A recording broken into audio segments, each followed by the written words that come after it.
অনেক দিন ইচ্ছা ছিল গোলবাড়ি কষা মাংস খাবো।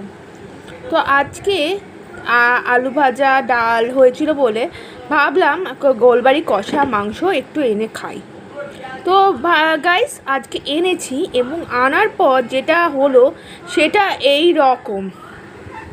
এই দেখুন বন্ধুরা, এই মাংসের মধ্যে কিচ্ছু নেই, খালি কাই কাই, খালি দেখতে পাচ্ছেন এটা তেল, খালি তেল।